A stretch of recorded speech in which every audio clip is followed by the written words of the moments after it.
Rangkong badak adalah salah satu burung terbesar yang menguasai kanopi hutan tropis.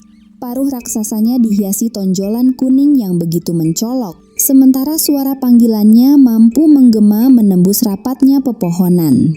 Namun di balik penampilannya yang megah, burung ini menyimpan kehidupan yang jauh lebih luar biasa daripada yang terlihat. Demi melindungi generasi berikutnya, mereka menjalani salah satu cara berkembang biak paling ekstrem di dunia burung.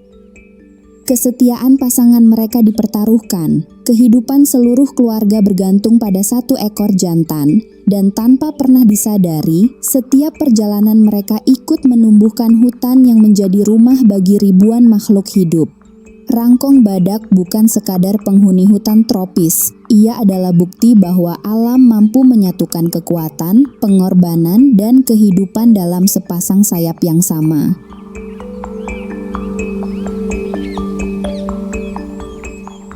Di antara rapatnya kanopi hutan hujan tropis Asia Tenggara, rangkong badak menjadi salah satu burung yang paling mudah dikenali.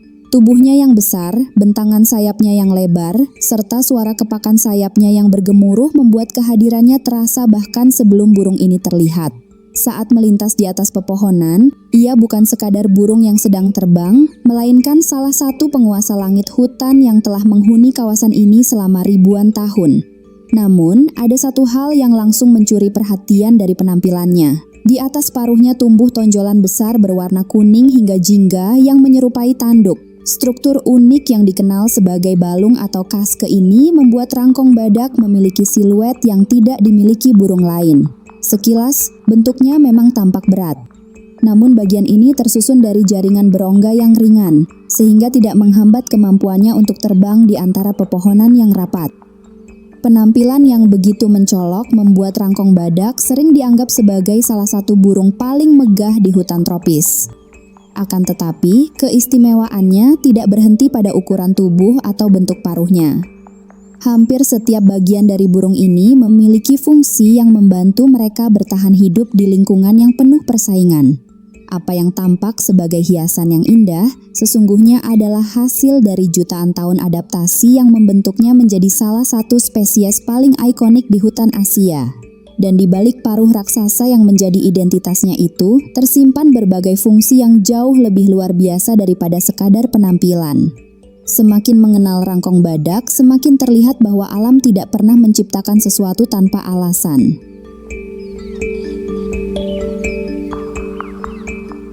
Keunikan paling mencolok dari rangkong badak terletak pada tonjolan besar yang tumbuh di atas paruhnya. Sekilas, bagian ini tampak seperti tanduk yang berat dan keras. Namun kenyataannya, struktur tersebut merupakan helm atau kaske yang tersusun dari keratin, bahan yang sama seperti penyusun kuku dan rambut manusia. Meski berukuran besar, bagian dalamnya dipenuhi rongga-rongga udara sehingga jauh lebih ringan daripada yang terlihat. Selama bertahun-tahun, fungsi helm ini menjadi salah satu misteri di dunia burung. Kini diketahui bahwa rongga di dalamnya membantu memperkuat resonansi suara, membuat panggilan rangkong badak terdengar lebih keras dan mampu menjangkau jarak yang sangat jauh. Di tengah rapatnya kanopi hutan tropis, tempat pepohonan menghalangi pandangan hingga puluhan meter, suara menjadi cara paling efektif untuk saling menemukan. Setiap pagi, panggilan rangkong badak bergema menembus lebatnya hutan. Suara yang dalam dan menggelegar itu bukan sekadar penanda keberadaan, tetapi juga menjadi sarana untuk mempertahankan wilayah, berkomunikasi dengan pasangannya, dan menjaga hubungan di tengah luasnya habitat yang mereka jelajahi. Bagi burung ini, suara adalah penghubung yang memungkinkan mereka tetap saling terhubung meski terpisah oleh rimbunnya pepohonan. Kemampuan itu memiliki peran yang sangat penting ketika musim berkembang biak tiba. Melalui panggilan yang saling bersahutan, jantan dan betina dapat saling mengenali hingga akhirnya membentuk ikatan yang akan bertahan dalam waktu yang sangat lama. Di balik suara yang menggema di seluruh kanopi, dimulailah salah satu hubungan paling setia yang dimiliki oleh dunia burung. Dan ketika pasangan itu akhirnya bertemu, rangkong badak memperlihatkan perilaku yang jauh lebih luar biasa daripada sekadar mencari pasangan. cara mereka membesarkan anak menjadi salah satu strategi paling unik yang pernah berkembang di alam liar.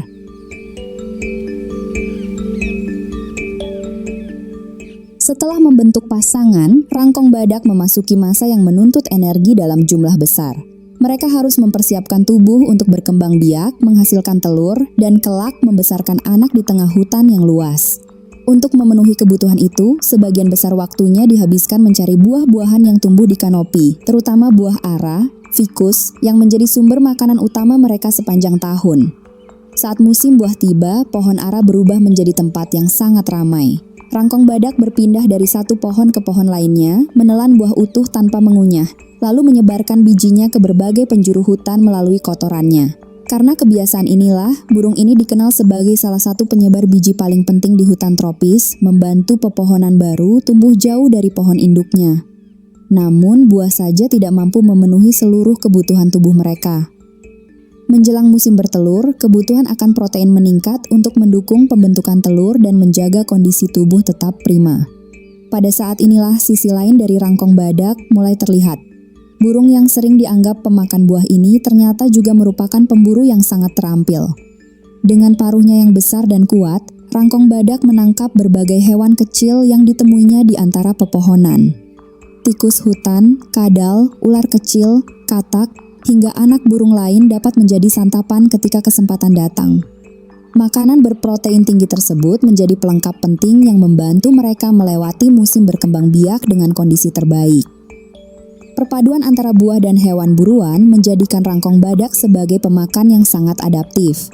Di satu sisi, ia menjaga kelestarian hutan dengan menyebarkan biji-bijian. Di sisi lain, ia membantu menjaga keseimbangan populasi satwa kecil melalui perannya sebagai predator. Dua peran yang tampak bertolak belakang itu justru berjalan berdampingan dalam satu kehidupan. Dan ketika musim bertelur benar-benar dimulai, seluruh persiapan itu mengarah pada sebuah perilaku yang hampir tidak dimiliki burung lain. Demi melindungi generasi berikutnya, rangkong badak menjalankan salah satu strategi berkembang biak paling luar biasa di dunia burung.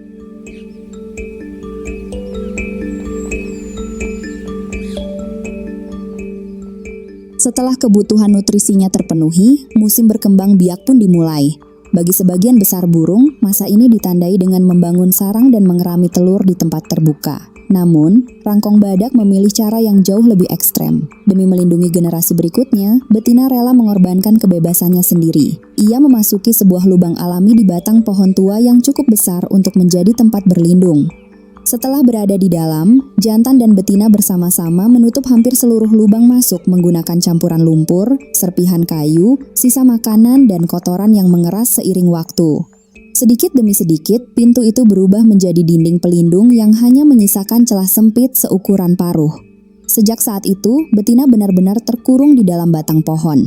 Di ruang yang gelap dan sempit itulah ia mengerami telur, menetaskan anak-anaknya, bahkan mengalami pergantian bulu. Selama berminggu-minggu hingga berbulan-bulan, ia tidak dapat keluar untuk mencari makan maupun melindungi dirinya sendiri. Seluruh harapannya bergantung pada satu burung yang setia menunggu di luar. Setiap hari, sang jantan terbang menyusuri hutan mencari buah, kadal, tikus, ular kecil, hingga berbagai sumber makanan lain. Semua hasil buruannya dibawa kembali dan diselipkan melalui celah sempit pada dinding sarang. Dari celah itulah betina menerima seluruh kebutuhan hidupnya, sementara anak-anak yang mulai menetas perlahan ikut menunggu makanan yang sama. Selama masa itu, jantan bukan hanya menjadi pencari makan, tetapi juga satu-satunya penghubung antara keluarganya dengan dunia luar. Strategi yang tampak berisiko ini justru menjadi perlindungan yang sangat efektif. Dengan pintu sarang yang hampir tertutup rapat, ular, biawak, maupun predator lain jauh lebih sulit menjangkau telur dan anak-anak yang berada di dalam. Kebebasan sang betina memang dikorbankan, tetapi sebagai gantinya, peluang generasi berikutnya untuk bertahan hidup meningkat secara drastis. Namun, mengurung diri hanyalah awal dari pengorbanan yang dilakukan rangkong badak. Selama berbulan-bulan berikutnya, hubungan antara jantan dan betina akan diuji oleh kesetiaan, ketahanan, dan perjuangan yang menentukan hidup atau matinya seluruh keluarga kecil itu.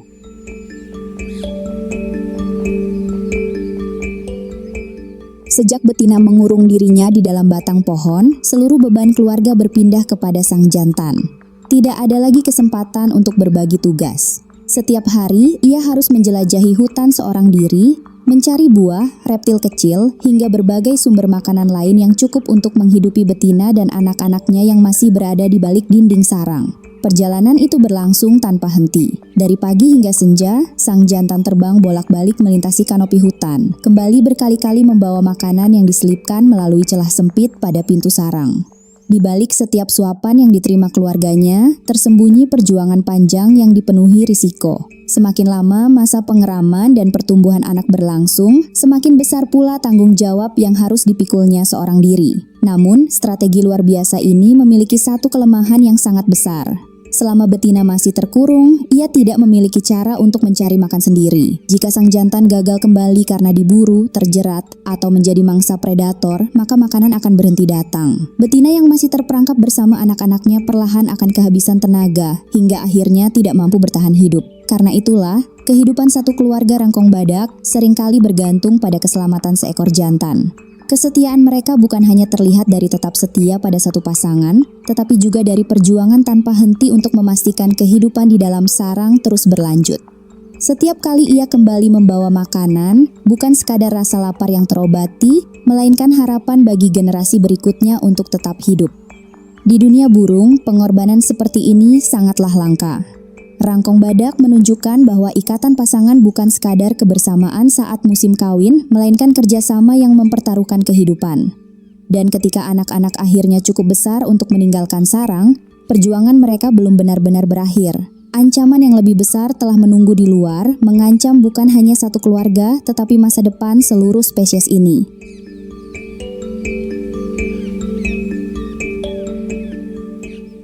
Di balik perjuangannya mencari makan untuk keluarga, rangkong badak tanpa sadar menjalankan peran lain yang jauh lebih besar. Setiap hari, ia menelan puluhan hingga ratusan buah dari berbagai jenis pohon hutan, terutama buah ara yang menjadi makanan favoritnya. Buah-buah itu ditelan utuh, sementara bijinya tetap terlindungi saat melewati saluran pencernaan.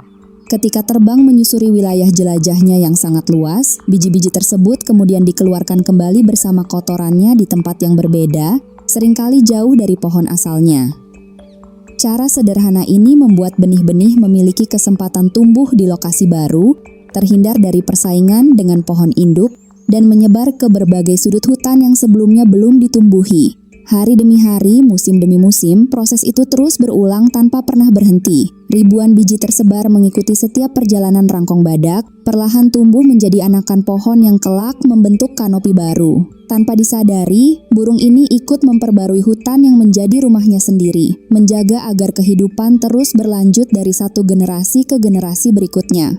Karena peran itulah, rangkong badak sering dijuluki sebagai petani hutan atau arsitek hutan tropis. Keberadaannya tidak hanya penting bagi dirinya sendiri, tetapi juga bagi ribuan tumbuhan dan satwa lain yang bergantung pada hutan yang sehat. Setiap pohon baru yang tumbuh menjadi tempat berlindung, sumber makanan, dan ruang hidup bagi kehidupan lain yang tak terhitung jumlahnya.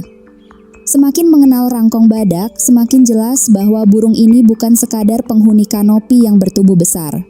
Ia adalah salah satu penjaga masa depan hutan tropis. Namun ironisnya, makhluk yang selama ini membantu menumbuhkan hutan justru kini harus berjuang untuk mempertahankan rumahnya sendiri dari ancaman yang terus datang akibat ulah manusia. Rangkong badak membuktikan bahwa kebesaran tidak hanya diukur dari ukuran tubuhnya. Di balik paruhnya yang megah, tersimpan kesetiaan yang mempertaruhkan hidup, pengorbanan yang menjaga lahirnya generasi baru, dan peran yang membantu hutan terus tumbuh tanpa pernah meminta penghargaan. Setiap buah yang dimakannya, setiap biji yang disebarkannya, dan setiap perjalanan yang dilaluinya menjadi bagian dari siklus kehidupan yang telah menjaga hutan tropis selama ribuan tahun. Apa yang dilakukan burung ini bukan sekadar untuk mempertahankan dirinya sendiri, tetapi juga memastikan rumah bagi ribuan makhluk lain tetap lestari. Semakin kita mengenal rangkong badak, semakin kita memahami bahwa menjaga seekor burung berarti menjaga seluruh kehidupan yang bergantung pada hutan. Karena ketika penjaga hutan menghilang, bukan hanya satu spesies yang akan kita kehilangan, tetapi juga keseimbangan alam yang telah dibangun selama jutaan tahun.